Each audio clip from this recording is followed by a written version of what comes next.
In the last lecture, we have discussed about conjugate of a complex number and modulus of a complex number.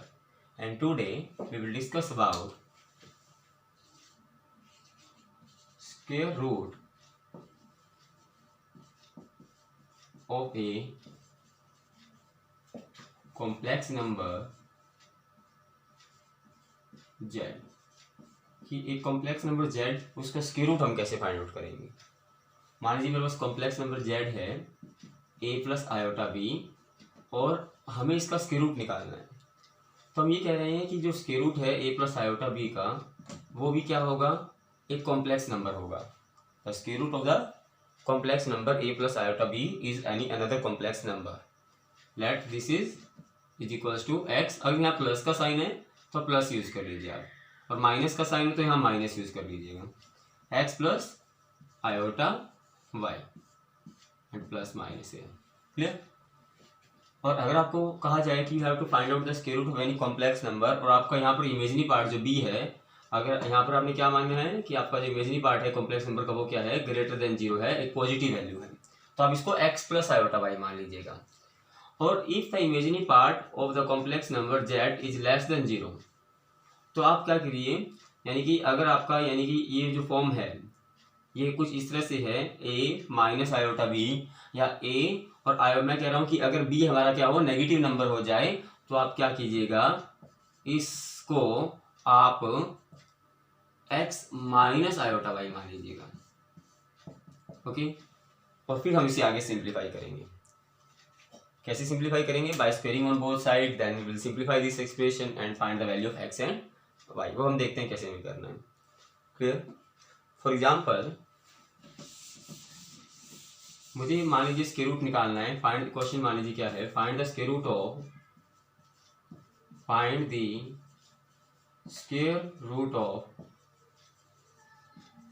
Of the complex number z is equals to 3 plus 4 iota. हमें इसका square root निकालना है। तो हमने कहा कि यहाँ पर जो हमारा इमेजिनरी पार्ट है जो कि 4 है वो की क्या है, ग्रेटर देन 0 है। तो हम क्या करेंगे, 3 प्लस 4 आयोटा जो हमारा है जो कि a प्लस आयोटा b है, इसके स्क्वायर रूट को हम मान लेते हैं क्या, x plus iota y। Clear. और ऐसा होने के बाद, ऐसा मानने के बाद हम दोनों तरफ स्क्वेयरिंग कर देंगे, squaring on both side, squaring on both side. दोनों तरफ हम स्क्वेयरिंग करेंगे तो क्या होगा, इधर तो बन जाएगा 3 प्लस 4 आयोटा और इधर बन जाएगा x प्लस आयोटा y का whole square. Clear. Now this is equals to 3 plus 4 iota and here we have x square, then iota y square and then 2 into x into iota y। Clear. और you can write this as x 3 plus 4 iota is equals to x square, iota का square इस plus को बनाएगा minus y square and iota 2xy। Clear. अब हमारे पास देखिए क्या है, लेफ्ट हैंड साइड में भी कॉम्प्लेक्स नंबर है, राइट हैंड साइड में भी कॉम्प्लेक्स नंबर है, जिसमें ये जो पार्ट है, इतना पार्ट ये रियल पार्ट है, इसके साथ कोई आयोटा नहीं है, और इधर ये है रियल पार्ट। तो रियल पार्ट को हम रियल पार्ट की इक्वल रखेंगे, यानी कि equating real and imaginary part, equating real and imaginary parts. तो क्या होगा, एक्स स्क्वायर जो माइनस वाई स्क्वायर है ये किसके इक्वल हो जाएगा, किसके इक्वल हो जाएगा, 3 के इक्वल। और जो इमेजिनरी पार्ट है 2xy वो किसके इक्वल हो जाएगा, 4 के इक्वल होगा। Now we use the identity. Identity क्या है, x square plus y square whole square is equals to x square minus y square whole square और plus 2x square 2xy whole square. देख सकते हैं ऐसा कि नहीं। देखिए क्या है, हमने पढ़ा है कि a प्लस बी का होल स्क्वायर क्या होता है, a माइनस बी का होल स्क्वायर प्लस 2a भी लिख सकता हूँ, ये लिख सकता हूँ मैं। और यहाँ पर मैंने a की जगह x स्क्वायर पुट कर दिया है और b की जगह क्या पुट कर दिया है, y स्क्वायर पुट कर दिया है। क्लियर। इस आइडेंटिटी के अंदर मैंने क्या किया है, a की जगह तो मैंने क्या पुट कर दिया है, a की जगह क्या पुट कर दिया हमने, 4a भी आएगा ना, a की जगह हमने पुट कर दिया है एक्स स्क्वायर और b की जगह पुट कर दिया है वाई स्क्वायर, जिससे ये आइडेंटिटी कन्वर्ट हो गया इस आइडेंटिटी के अंदर। क्लियर। अब हमें क्या करना है, हमें x square plus y square की वैल्यू निकालनी है इस आइडेंटिटी से। तो x square plus y square का whole square, x square minus y square किसके इक्वल था, 3 के इक्वल। तो ये बन गया 3 का स्क्वायर, और प्लस 2xy की वैल्यू किसके इक्वल थी, 4 के इक्वल। तो ये बन गया 4 का स्क्वायर। और इससे x square plus y square की वैल्यू बन जाती है whole square is equal to 25, और x square plus y square की वैल्यू बन जाती है कितनी, 5। X square plus y square is equal to 5, और ऑलरेडी हम क्या ड्राइव कर चुके हैं कि x square minus y square किसके इक्वल है, 3 के इक्वल। दोनों इक्वेशन को हम सॉल्व करेंगे तो क्या होगा, एलिमिनेशन मेथड यूज करेंगे, प्लस वाई स्क्र से माइनस वाई स्क्र कैंसिल हो जाएगा, एक्स स्क्र और एक्स स्क्र कितना हो गया, 2x स्क्र हो गया, और 5 प्लस 3 कितना हो गया, 8 हो गया। एक्स स्क्र किसके इक्वल हुआ, 4 के इक्वल, और एक्स कितना हो गया, प्लस माइनस 2 के इक्वल हो गया, आप कह सकते हैं। अब एक्स स्क्र की ये वैल्यू जो है 4, इसको हम पुट कर देते हैं इस इक्वेशन नंबर 1 के अंदर। इस इक्वेशन नंबर 1 मान लेते हैं मुझे। Put this value of x square in equation number 1 from equation number 1। Equation number 1 से क्या होगा, एक्स स्क्र की वैल्यू हम पुट कर देते हैं यहाँ पर। तो कितनी वैल्यू है, 4 minus y square is equal to what, 3 minus y square is equal to -1 हो जाएगा, और वाई स्क्र किसके इक्वल हो जाएगा, 1 के इक्वल, और वाई के क्या हो जाएगी, प्लस माइनस 1 हो जाएगी। क्लियर। अब हम कह रहे हैं कि हमने क्या माना था कि 3 + 4 आयोटा का रूट किसके इक्वल था, 3 + 4 आयोटा का स्क्वायर रूट था, प्लस माइनस और x + y, यानी x की वैल्यू कितनी 2 और y की वैल्यू कितनी प्लस, यहाँ पर पुट कर रहे हैं ना हम, square root of 3 + 4 iota is equal to x की वैल्यू पुट कर दी हमने 2, और y की वैल्यू कितनी पुट करनी है 1, 1 into iota becomes iota. So this is the square root of the complex number 3 + 4 iota. Clear. In this way we can find the square root of a complex number। अब इस identity को आपको याद रखना है, ये आइडेंटिटी इंपॉर्टेंट है to find out the square root of a complex number. Clear. For example we have to given, क्या आंसर है इस क्वेश्चन में, 2 + आयोटा। अब देखिएगा, जैसे मान लीजिए मुझे क्वेश्चन कहा जाता है कि find the square root of the complex number 7 - 24 iota. मान लीजिए मैंने ऐसा कहा, मुझे ऐसा कहा गया, here the value of the imaginary part is less than 0। जो यहाँ पर वैल्यू है इमेजिनरी पार्ट की वो क्या है, लेस देन 0 है। तो आप क्या करेंगे, 7 - 24 आयोटा का जो स्क्वायर रूट है इसको आप मान लेते हैं x - आयोटा y, ऐसा आप मान लीजिए। Clear. And now squaring on both side, same procedure we will apply, squaring on both side. Squaring करेंगे तो क्या होगा भाई, स्क्वेयरिंग ऑन बोथ साइड, तो क्या होगा, यहाँ बन जाएगा 7 - 24 आयोटा, और यहाँ बन जाएगा x - आयोटा y का होल स्क्वायर। ये बन जाएगा 7 - 24 आयोटा, इधर बन जाएगा x square plus iota y square, and then -2 into x into iota y। That is 7 - 24 iota is equals to x square, iota का स्क्वायर इस प्लस को बना देगा -y square minus iota 2xy। Clear. If we equate real and imaginary part now, equating real and imaginary part, equating real and imaginary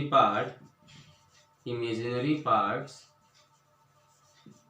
तो हमें क्या मिलेगा भाई, जो x square minus y square है इसकी वैल्यू किसकी इक्वल होगी, 7 की इक्वल होगी। x square minus y square is equal to 7, and iota के साथ इधर क्या है, -2xy, -2xy किसके इक्वल होगा, -24 के इक्वल होगा, और माइनस से माइनस कैंसिल हो जाएगा, और इसे पता चलेगा कि 2xy किसके इक्वल हो गया, 24 के इक्वल हो गया। Now we will use the identity, using the identity x square plus y square whole square is equals to x square minus y square whole square plus 2xy whole square. ये identity है हमारे पास। X square plus y square की value तो हमारे पास नहीं है भाई, इसकी वैल्यू तो हमें फाइंड आउट करनी है। और x square minus y square की वैल्यू हमारे पास है 7, तो 7 का स्क्वायर प्लस में क्या है हमारे पास 24 का square. So this is 49 + 5 76, and this is equals to x square plus y square whole square. X square plus y square whole square is equals to what, 625, and square will go in this side and it becomes to square root of 625, that is 25। अब हमारे पास x square plus y square की value है 25, और x square minus y square की value हमारे पास कितनी है 7 है। सॉल्व करेंगे बाय यूजिंग एलिमिनेशन मेथड, तो ये कैंसिल होगा, और 2x square is equals to what 32, and x square is equals to what 4 and x is 16 and x is equals to what 4 plus minus 4 और x स्क्वायर की इस value को हम put कर देते हैं इक्वेशन नंबर 1 में, जो कि इक्वेशन नंबर 1 यहाँ मान लेते हैं।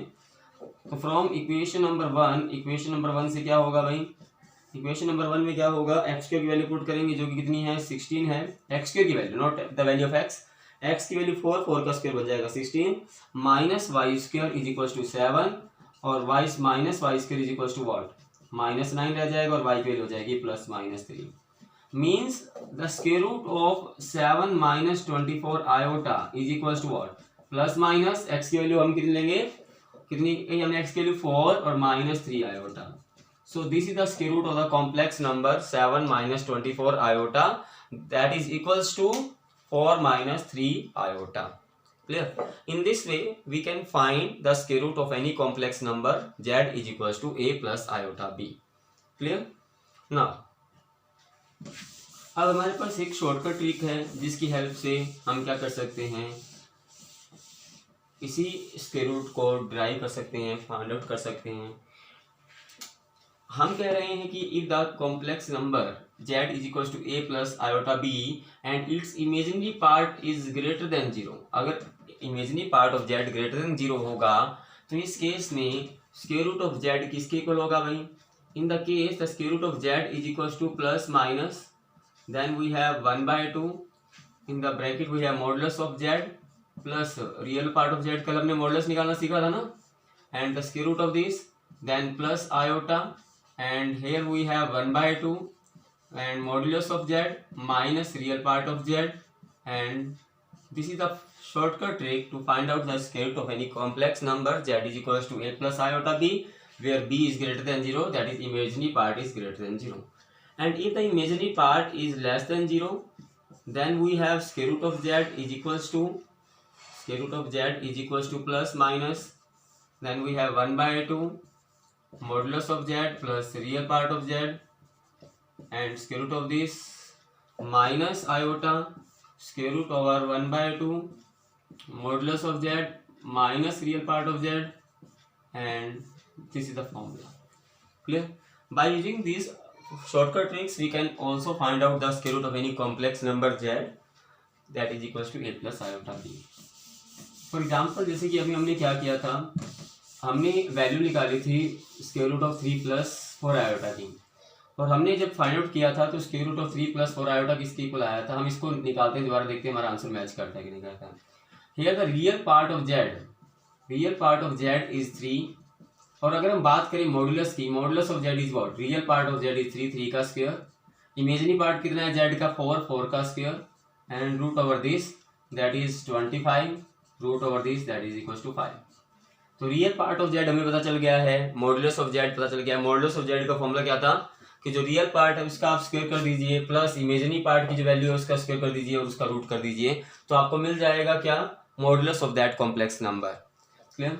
अब हम अगर हम फॉर्मूला से इस वैल्यू को ड्राइव करते हैं कि इसका स्क्वायर रूट किसके इक्वल होगा, तो यहाँ से देखिएगा square root over 3 plus 4 iota is equals to, हमने कहा plus minus and 1/2 and then real part of z is और मॉडुलस ऑफ z को हमें ऐड करना है, modulus of z and real part of z, modulus of z is 5, real part of z is 3 and plus iota, इसके ऊपर था हमारे पास root plus iota then square root again 1/2 modulus of z 5 minus real part of z that is 3।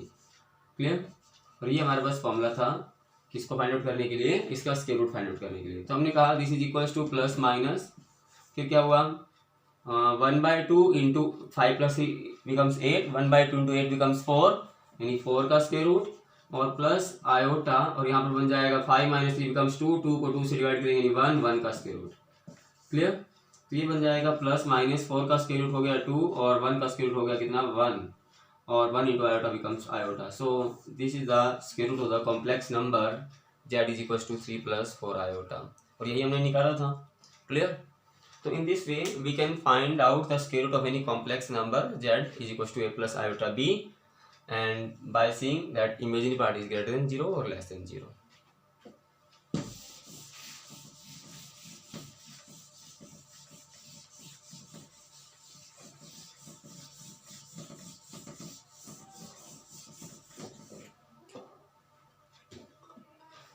In the class 10 आप देखिए angle के बारे में तो पहले से ही जानते हैं कि this is x axis, this is positive y axis, this is negative x axis and this is negative y axis and this plane is known as Cartesian plane. और आप एंगल के बारे में जानते हैं, this is our first quadrant, this is second quadrant, this is third quadrant and this is fourth quadrant. In the first quadrant the angle vary from 0 degree to 90 degree. In the second quadrant जैसे हम move करते हैं तो angle की value कहाँ से कहाँ तक जाती है, 90 degree to 180 degree. Clear. First quadrant में हम जब मूव करते हैं तो एंगल की वैल्यू जाती है 0 डिग्री से 90 डिग्री की तरफ। सेकंड क्वाड्रेंट में एंगल की वैल्यू जाती है 90 डिग्री से लेकर 180 डिग्री तक। और थर्ड क्वाड्रेंट में एंगल की वैल्यू जाती है 180 से लेकर 270 डिग्री तक, ऐसे ही होता है। और फोर्थ क्वाड्रेंट में एंगल की वैल्यू जाती है 270 से 360 तक। और फिर अगर हम दोबारा से मूव करना स्टार्ट करते हैं तो 90 डिग्री ऐड होता जाता है ना। क्लियर। ऐसा तब होता है जब हमारा एंगल जो मूवमेंट है वो कैसा होता है, एंटी क्लॉकवाइज होता है। यानी कि एंटी क्लॉकवाइज जब हम मूव करते हैं तो एंगल कैसे बनते हैं, पॉजिटिव बनते हैं। पहली बात हमें याद रखनी है। एंटी क्लॉकवाइज जब हम मूव करते हैं तो एंगल कैसे बनते हैं, पॉजिटिव बनते हैं। जैसे कि अगर मैं यहाँ से, ये मेरी इनिशियल लाइन है, इनिशियल लाइन से अगर मैं एंटी क्लॉकवाइज मूव करता हूँ, मान लीजिए मैं 30 डिग्री मूव करता हूँ, तो ये जो एंटी क्लॉकवाइज मूवमेंट है, एंटी क्लॉकवाइज डायरेक्शन में मूवमेंट जो है, ये 30 डिग्री का जो मूवमेंट है ये पॉजिटिव 30 डिग्री है। परंतु अगर मैं यही इनिशियल लाइन है जो मेरी इनिशियल लाइन से जो मैं मूवमेंट लेता हूँ और मैं अगर इसी मूवमेंट को एंटी क्लॉकवाइज मूव करता हूँ तो मेरा एंगल कैसा बनता है, पॉजिटिव बनता है। परंतु अगर मैं इसी मूवमेंट को मैं क्या कर दूँ, क्लॉकवाइज कर दूँ, ठीक है जी, तो ये जो मूवमेंट है अगर ये क्लॉकवाइज होगा इनिशियल लाइन से तो जो एंगल बनेगा वो कैसा होगा, नेगेटिव होगा। एंगल कैसा होगा, नेगेटिव होगा। तो जब हम इनिशियल लाइन से क्लॉकवाइज मूव करते हैं तो एंगल नेगेटिव बनते हैं, और जब हम इनिशियल लाइन से एंटी क्लॉकवाइज डायरेक्शन में मूव करते हैं तो एंगल कैसे बनते हैं, पॉजिटिव बनते हैं। क्लियर। और इन द फर्स्ट क्वाड्रेंट में जो एंगल की वैल्यू है वो कहाँ से कहाँ तक रहती है, जो थीटा है, जो एंगल है उसकी वैल्यू 0 डिग्री से स्टार्ट हो जाती है, 0 डिग्री की इक्वल भी होती है, परंतु 90 डिग्री से लेस होती है, 90 डिग्री की इक्वल नहीं होती, क्योंकि 90 डिग्री जैसे ही आता है वो वाई एक्सिस पे पहुंच जाता है फर्स्ट क्वाड्रेंट को। तो 89.999 degree means the first quadrant, और जैसे ही 90 डिग्री टच करते हैं तो वाई एक्सिस पे आ जाता है। सेकंड क्वाड्रेंट 90 डिग्री से स्टार्ट होता है, यानी सेकंड क्वाड्रेंट में 90 डिग्री इंक्लूड किया जाता है, इसी वजह से तो थीटा की वैल्यू 90 डिग्री से ग्रेटर रहेगी, परंतु 180 से क्या रहेगी, लेस रहेगी। थर्ड क्वाड्रेंट में थीटा क्या होगा, 180 डिग्री से ग्रेटर होता है और 270 डिग्री से क्या होता है, लेस होता है।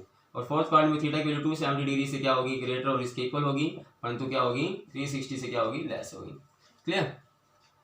तो पहले क्वाड्रेंट में थीटा की वैल्यू 0 से 90 डिग्री तक जाती है, सेकंड क्वाड्रेंट में 90 टू 180, फिर थर्ड क्वाड्रेंट में 180 यानी theta 180 less than theta, it means theta greater than 180। जिस साइड ये फेस ओपन होता है उसको हम क्या बोलते हैं, बड़ा। यानी इन दोनों में बड़ा कौन है, थीटा बड़ा है किससे, 180 डिग्री से। और अगर हम इन दोनों की जगह बात करें तो यहाँ पर बड़ा कौन है, 270 बड़ा है, यानी थीटा तो छोटा है किससे, 270 से। तो इस तरह से हम बता सकते हैं कि फर्स्ट क्वाड्रेंट में एंगल जो है 0 से 90, 90 टू देन 180, फिर यहाँ पर 180 से 270, और फोर्थ क्वाड्रेंट में 270 से 360 तक चला जाता है, फिर आगे भी मूवमेंट होता रहता है। क्लियर। और जब भी एंगल जो है वो इनिशियल लाइन से एंटी क्लॉकवाइज मूव करता है तो एंगल की वैल्यू पॉजिटिव लेते हैं हम।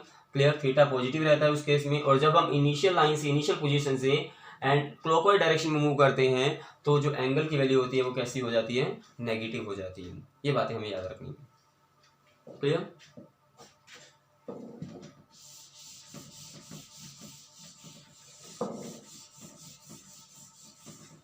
इसके साथ ही हमें एक बात और याद रखनी है। देखिए आपने सिर्फ क्लास 10 में जब पढ़ा तो ओनली फर्स्ट क्वाड्रेंट के बारे में पढ़ा, 0 टू 90 डिग्री के बारे में पढ़ा, इससे आगे आपने नहीं पढ़ा। बट अगर हम सेकंड क्वाड्रेंट का हमें कोई एंगल मिल जाए तो उस मोमेंट पर ट्रिग्नोमेट्रिक फंक्शन कैसे वैल्यू देगा, क्या वो पॉजिटिव वैल्यू देगा, क्या नेगेटिव वैल्यू देगा, जो भी वैल्यू वो देगा उसका साइन कैसा होगा, इसके बारे में हम डिस्कस कर रहे हैं। और यहाँ पर देखिए हमारे पास है this is x axis and this is y axis, this is negative x axis, this is negative y axis. यहाँ 0 डिग्री से एंगल बनना स्टार्ट हुआ, फिर देन 90 डिग्री, और फिर यहाँ पर क्या हुआ 180, देन 270 और देन 360। इसका मतलब मैं अभी एंटी क्लॉकवाइज मूव कर रहा हूँ, परंतु अगर मैं क्लॉकवाइज मूव करना स्टार्ट कर दूँ ना, ये किसके अकॉर्डिंग मूवमेंट है, एंटी क्लॉकवाइज के अकॉर्डिंग मूवमेंट है। और अगर मैं क्लॉकवाइज के अकॉर्डिंग मूवमेंट करना स्टार्ट कर दूँ तो मेरे क्वाड्रेंट तो वही रहेंगे, ये मेरा फर्स्ट क्वाड्रेंट होगा, ये मेरा सेकंड क्वाड्रेंट होगा, ऐसा नहीं क्वाड्रेंट का नेम चेंज हो जाएगा। तो ये थर्ड क्वाड्रेंट रहेगा और ये क्या रहेगा, फोर्थ क्वाड्रेंट। ये 0 डिग्री होगा, परंतु मैं अगर एंटी क्लॉकवाइज मूव करूँगा तो 90 डिग्री यहाँ आएगा, परंतु मैं क्लॉकवाइज मूव कर रहा हूँ ना, सॉरी क्लॉकवाइज मूव कर रहा हूँ तो 0 से 90 यहाँ आएगा, परंतु इस बार हम 90 ना बोल के इसे क्या बोलेंगे, -90 बोलेंगे। फिर क्या बोलेंगे -180, फिर बोलेंगे हम -270 और फिर बोलेंगे हम -360, यहाँ पर आ जाएगा वापिस, है ना। तो अगर हम एंटी क्लॉकवाइज मूव करते हैं तो एंगल पॉजिटिव होते हैं, अगर हम क्लॉकवाइज मूव करते हैं तो एंगल क्या होते हैं, नेगेटिव होते हैं। अगर आपको कोई भी एंगल मिल जाता है, ठीक है, जो कि फर्स्ट क्वाड्रेंट में लाई करता है, तो आप कहेंगे भले ही साइन ट्रिग्नोमेट्री फंक्शन है, ट्रिग्नोमेट्री फंक्शन हमने सुने ना कौन कौन से होते हैं। साइन भी फर्स्ट क्वाड्रेंट का कोई भी एंगल मिल जाए पॉजिटिव वैल्यू देता है, कोस भी पॉजिटिव वैल्यू देता है फर्स्ट क्वाड्रेंट का एंगल मिलने पर, टैन भी पॉजिटिव वैल्यू देता है, कोट, कोसिकेंट और सीकेंट, ये फर्स्ट क्वाड्रेंट का कोई भी एंगल मिल जाए पॉजिटिव वैल्यू ही देते हैं। कैसी वैल्यू देते हैं, पॉजिटिव वैल्यू।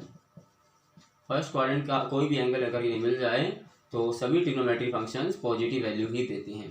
क्लियर। परंतु अगर आपको पता होना चाहिए कि अगर आपको सेकंड क्वाड्रेंट का एंगल मिल जाता है, जैसे 135 डिग्री, 120 डिग्री, 150 डिग्री, ऐसे एंगल जो सेकंड क्वाड्रेंट में बनते हैं, और वो एंगल अगर साइन को मिल जाए या कोसिकेंट को मिल जाए तो ये दोनों तो देते हैं पॉजिटिव वैल्यू। परंतु इनके अलावा भले ही वो कोट हो, भले ही वो कोस हो, सीकेंट हो या फिर कोटेंजेंट हो, ये सेकंड क्वाड्रेंट का एंगल मिलने पर नेगेटिव वैल्यू ही देते हैं। क्लियर। थर्ड क्वाड्रेंट का जब एंगल मिलता है, यानी कि 180 से लेकर 270 डिग्री के बीच का जब भी कोई एंगल मिलता है, तो टैन और कोट, सिर्फ ये दो ट्रिग्नोमेट्री फंक्शन ऐसे हैं जो पॉजिटिव वैल्यू देते हैं। अदरवाइज बाकी सभी ट्रिग्नोमेट्री फंक्शन यहाँ पर नेगेटिव वैल्यू देना स्टार्ट करते हैं। जैसे कि साइन है, कोसिकेंट है, कोस है या सीकेंट है, ये चारों ट्रिग्नोमेट्री फंक्शन ऐसे हैं जो थर्ड क्वाड्रेंट का एंगल मिलने पर नेगेटिव वैल्यू देते हैं। और इसके बाद अगर हम बात करें कोस और सीकेंट, ये दो ट्रिग्नोमेट्री ऐसे फंक्शंस हैं जो फोर्थ क्वाड्रेंट का एंगल मिलने पर पॉजिटिव वैल्यू देते हैं। और इसके अलावा कोई एंगल मिल जाए, इसके अलावा बाकी जो ट्रिग्नोमेट्री फंक्शंस हैं जैसे साइन, कोसिकेंट, टैन और कोट, ये चारों ट्रिग्नोमेट्री फंक्शंस फोर्थ क्वाड्रेंट का एंगल मिलने पर नेगेटिव वैल्यू देते हैं। जैसे कि अगर मैं आपसे कहूँ कि साइन 150 डिग्री कितना होगा, तो आपको पता होना चाहिए कि पहली बात तो ये पता होना चाहिए कि 150 डिग्री कौन से क्वाड्रेंट में बनेगा। 150 डिग्री 180 से लेस है, 90 से ग्रेटर है, तो सेकंड क्वाड्रेंट में बनेगा।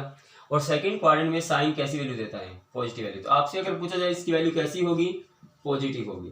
अब कितनी वैल्यू होगी इसके बारे में बाद में डिस्कस करेंगे, अभी हम सिर्फ ये देखना है कि पॉजिटिव वैल्यू होगी या नेगेटिव वैल्यू होगी।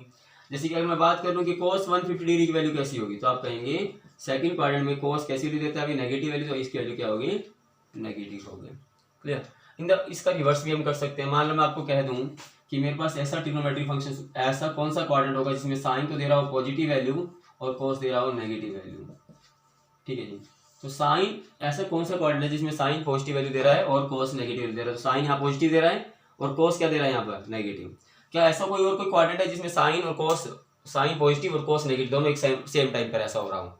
इसमें तो दोनों पॉजिटिव हैं, इसमें क्या है, कोस पॉजिटिव है परंतु साइन नेगेटिव है। मुझे चाहिए साइन पॉजिटिव और कोस नेगेटिव, इसमें तो दोनों ही नेगेटिव हैं। तो अगर आपको ऐसा मिल जाता है कि साइन थीटा पॉजिटिव वैल्यू दे रहा है और कोस थीटा नेगेटिव वैल्यू दे रहा है, तो आप बता सकते हैं कि यहाँ पर जो थीटा है ना, ये कौन से क्वाड्रेंट में लाई करता है, सेकंड क्वाड्रेंट में लाई करता है। क्योंकि सिर्फ सेकंड क्वाड्रेंट में ऐसा होता है कि साइन पॉजिटिव वैल्यू देता है और कोस नेगेटिव वैल्यू देता है।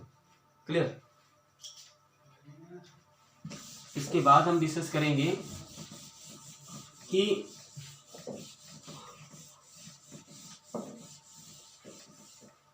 Polar form of a complex number, polar form of a complex number. इससे पहले हमें डिस्कस करना पड़ेगा कि कॉम्प्लेक्स नंबर को ज्योमेट्रिकली कैसे रिप्रेजेंट किया जाता है। आज हमें डिस्कस करना है polar form of a complex number. तो कॉम्प्लेक्स नंबर का पोलर फॉर्म बनाने के लिए मुझे सबसे पहले तो इसका ज्योमेट्रिकल रिप्रेजेंटेशन शो करना होगा कि एक कॉम्प्लेक्स नंबर को ज्योमेट्रिकली कैसे रिप्रेजेंट किया जा सकता है। सेकंड थिंग हम ये डिस्कस करेंगे कि उस पोलर फॉर्म का जो पोलर फॉर्म है उसको निकालने के लिए हमें दो चीज़ों की जरूरत पड़ती है। एक को कहा जाता है मॉड्यूलस या मैग्नीट्यूड, जिसके बारे में हम ऑलरेडी स्टडी कर चुके हैं, and second is known as argument और एम्पलीट्यूड, जिसके बारे में हमें स्टडी करना है। क्लियर।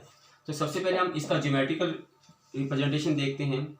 मान लीजिए मेरे पास कोई कॉम्प्लेक्स नंबर है z is equal to x plus iota y या 2 + 3 आयोटा, मान लीजिए कोई एग्जाम्पल है मेरे पास, जिसमें एक्स और वाई दोनों 0 से ग्रेटर हैं।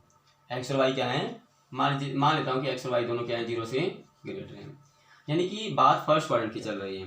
जैसे कि मैं मान लेता हूँ z मेरा क्या है 2 + 3 आयोटा या 1 + √2 आयोटा जैसे कि मैंने ऐसा मान लिया, कोई प्रॉब्लम नहीं। अब क्या होगा, या 1 + 3 आयोटा, 2 + 3 आयोटा, मान लो कोई भी कॉम्प्लेक्स नंबर लिया मैंने, तो ये हो गया। जैसे मैं कह रहा हूँ कि z किसके इक्वल है, x + आयोटा y के इक्वल है, तो क्या होगा, x एक्सिस में उसने डिस्टेंस कवर किया, this is known as real axis of for the complex number and this is known as imaginary axis. हमने इसके बारे में पहले ही स्टडी कर लिया है। And this plane is known as Argand plane. इस प्लेन को क्या कहते थे हम, Argand plane, also known as Gaussian plane. इस गॉसियन प्लेन भी कहा जाता है। क्लियर। और अगर मेरे पास कोई कॉम्प्लेक्स नंबर है x + आयोटा y, तो मान लीजिए इधर वाला जो डिस्टेंस है, ये तो मान लीजिए हमारा कॉम्प्लेक्स नंबर यहाँ है, तो ये जो है ना, ये पोजीशन x + आयोटा y को रिप्रेजेंट कर रहा है। तो इस कॉम्प्लेक्स नंबर ने x एक्सिस में कितना डिस्टेंस कवर किया, दैट इज x, और y एक्सिस में कितना डिस्टेंस कवर किया, y, और जिससे ये जाके कॉम्प्लेक्स नंबर बना x + आयोटा y। और अगर मैं इसको यहाँ से ज्वाइन कर देता हूँ, तो ये जो वैल्यू थी, ये थी मॉडुलस के इक्वल। ये जो लेंथ था, मॉडुलस को हम r से डिनोट कर रहे थे, और जो कि किसके इक्वल होगा, x का स्क्वायर + y का square and root over this, real part का स्क्वायर प्लस में इमेजिनरी पार्ट का square and root over this. Clear. ये हमारे पास मॉडुलस था, मॉडुलस ऑफ z। क्लियर। जिसे हम इस तरह से भी रिप्रेजेंट कर रहे थे। और मान लीजिए ये जो कॉम्प्लेक्स नंबर z है, जो हमारा x + आयोटा y है, इस कॉम्प्लेक्स नंबर ने रियल एक्सिस यानी कि जो x एक्सिस है उसके साथ थीटा एंगल बनाया है एंटी क्लॉकवाइज डायरेक्शन में। कितना एंगल बनाया है, theta angle. So this theta is known as argument. Here the modulus of r, that is this value, is known as modulus of the complex number or magnitude of the complex number, but this theta is known as argument. Theta को क्या कहा जाता है, argument of the complex number और amplitude. Clear. Now अगर हम study करें तो हमारे पास z क्या है, z हमारे पास है x + आयोटा y, ऐसा ही हमने कहा है। क्लियर। और अगर मैं इस ट्रायंगल को देखता हूं तो क्या होगा, बेस की वैल्यू कितनी है, बेस कितना है हमारे पास, मान लीजिए मैं इसको मान लेता हूं o, इसको मान लेता हूं m और इसको मान लेता हूं p। ओके। तो OM/OP जो हमारा है बेस बाय हाइपो, OM/OP किसके इक्वल होगा भाई, किसके इक्वल होगा, बेस बाय हाइपो क्या होता है, cos थीटा होता है। हमने पढ़ा है पहले क्लास 10 में, हमने पढ़ा था कि बेस बाय हाइपो क्या होता है, cos थीटा। OM की वैल्यू हमारे पास x है, OP हमारा r है, is equal to what, cos theta, and this implies that x is equal to what, r cos theta. Clear. Similarly अगर मैं इस y के बारे में बात करूं तो PM/OP, PM/OP is equal to what, sine theta. Perpendicular by hypo is known as P/H, क्या होता था, साइन थीटा होता था ना। तो P/H is equal to sine theta. PM हमारे पास कितना है, PM हमारे पास है y, तो y/r is equal to sine theta implies that y is equal to what, r sine theta. Clear. तो अगर हम x और y की जो वैल्यू हमारे पास आई है इस इक्वेशन नंबर 1 में, इस फॉर्म को कहा जाता है रेक्टेंगुलर फॉर्म या कार्टेशियन फॉर्म। तो यहाँ पे पुट कर देता हूँ तो मेरा z बन जाता है क्या भाई, x की वैल्यू कितनी, r cos थीटा, और प्लस में आयोटा, और y की वैल्यू कितनी, r sin थीटा। r यहाँ से हम कॉमन ले सकते हैं, और this form cos theta plus iota sin theta is known as the polar form of the complex number. ये जो फॉर्म है ना, इस फॉर्म को कहा गया है पोलर फॉर्म। अब आप देखिए क्या, पोलर फॉर्म को निकालने के लिए आपको दो चीज़ों की जरूरत थी, एक थी मॉडुलस r की जरूरत, और एक है थीटा जिसे हम बोल रहे हैं आर्ग्यूमेंट, और you can also known as principal argument और एम्पलीट्यूड। इसे आर्ग्यूमेंट भी बोल सकते हैं हम, प्रिंसिपल आर्ग्यूमेंट भी बोल सकते हैं, और सेकंड हम क्या बोल रहे हैं, या इसे हम और क्या बोल सकते हैं, एम्पलीट्यूड भी बोल सकते हैं। क्लियर। अब हम कैसे निकालेंगे पोलर फॉर्म को, उसके बारे में हम स्टडी करेंगे। How to find out the polar form of a complex number that we discuss now. And what is the polar form, r into cos theta plus iota into sin theta. This is the polar form of the complex number where r is the modulus of the complex number and theta is the argument of the complex number. Okay.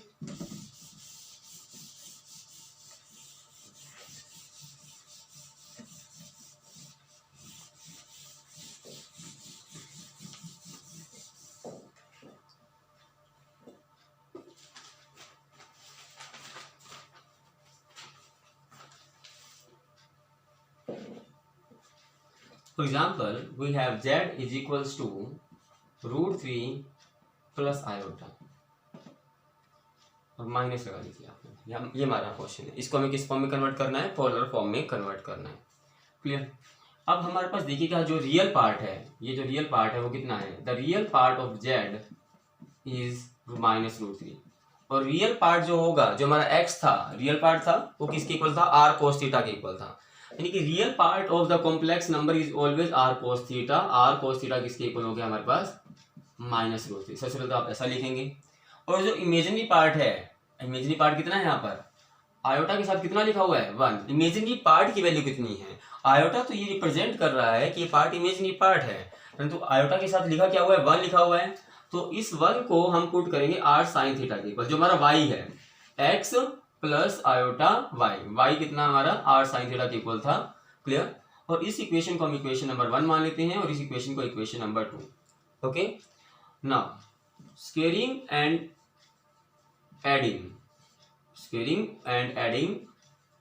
of the equation of both sides of the equation number 1 and 2 of 1 and 2। कहने का मतलब क्या है कि हमें दोनों तरफ squaring करनी है और फिर दोनों इक्वेशन को क्या करना है? आपस में ऐड करना है। तो इसके स्क्वेयरिंग करेंगे तो क्या बनेगा? r² cos² थीटा, और यहाँ पर देखिए क्या बनेगा? प्लस लगा देते हैं, इस तरह ऐड ही कर देते हैं। पहले लेफ्ट हैंड साइड वाली वैल्यू स्क्वेयरिंग करके ऐड कर लेते हैं, r² sin² थीटा। इसका स्क्वायर करेंगे तो बनेगा क्या?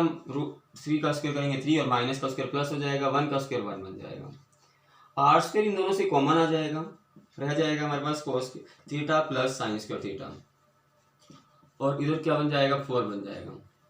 r² as we know that cos² theta plus sin² theta is equals to 1, so this is equals to 4, r² is equals to 4 and r is equals to what?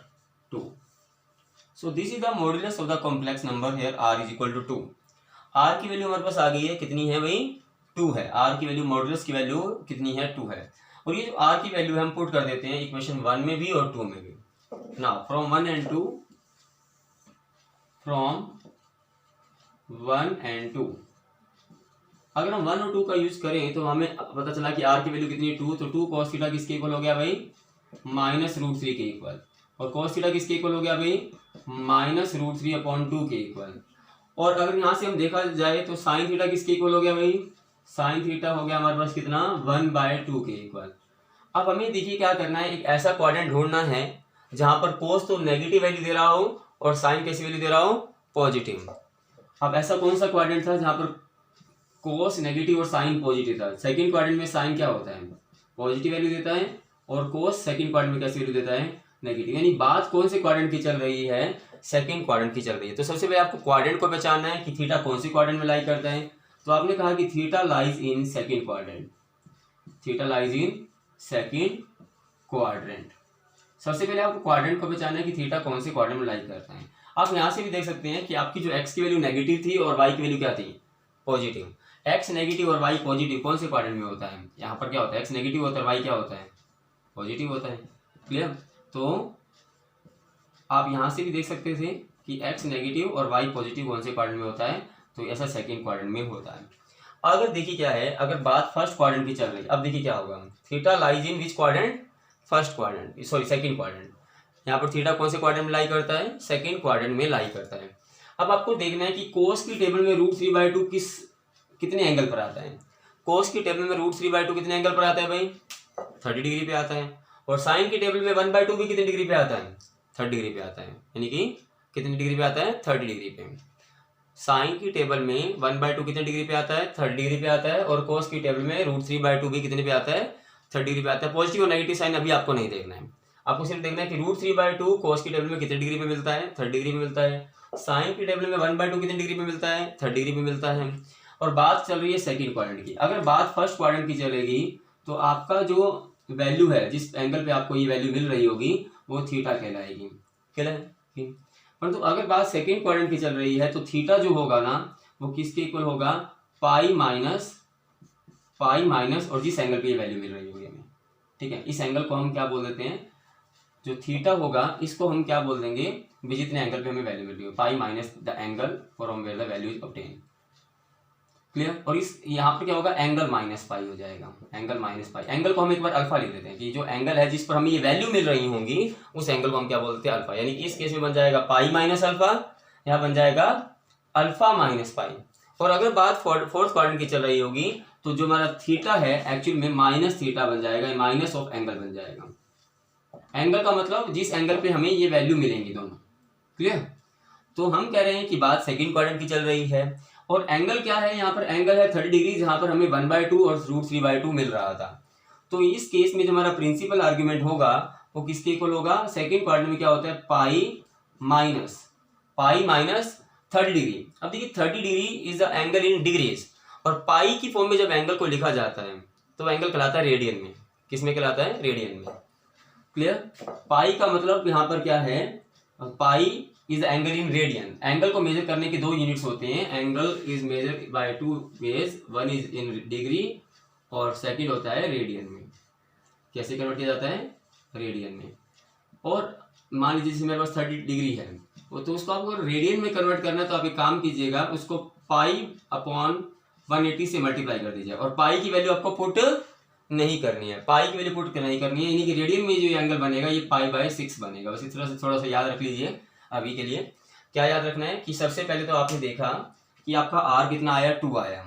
r की value आपको put करनी है इस first equation में भी और second equation में भी, और आपको पता चल गया कि cos थीटा तो आपका हो गया -√3/2 एंड sin थीटा कितना हो गया, 1/2 हो गया। अब cos देखना है कि नेगेटिव वैल्यू दे रहा है और sin देख रहे हैं कि पॉजिटिव वैल्यू दे रहा है। ऐसा एक ही टाइम पर, सेम टाइम पर एंड दोनों सेम टाइम पर, यानी कि साइन नेगेटिव पॉजिटिव वैल्यू दे और cos नेगेटिव वैल्यू दे, ऐसा कौन से क्वाड्रेंट में होता है, सेकंड क्वाड्रेंट में होता है। तो सबसे पहले आपको बचाना है कि थीटा कौन से क्वाड्रेंट में लाई करता है, और उसके बाद this theta is a angle, okay.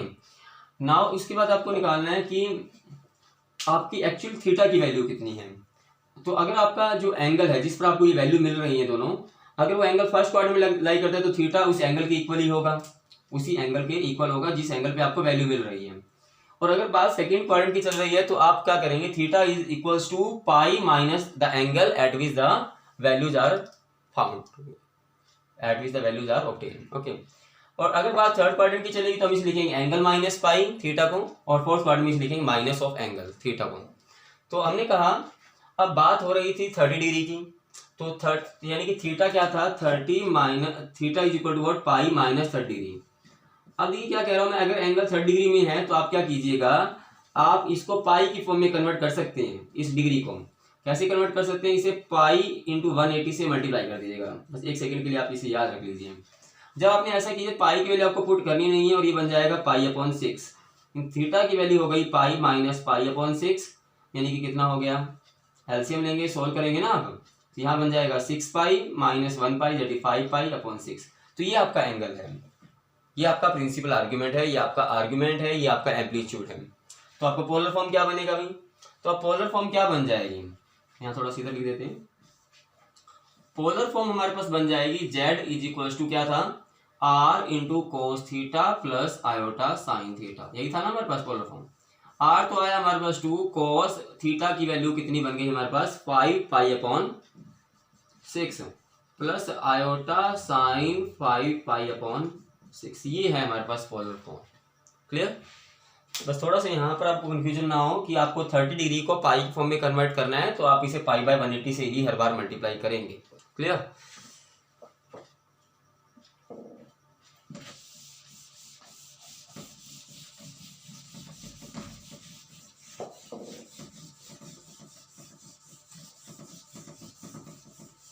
So in the next lecture we will discuss some problems based on the polar form, okay.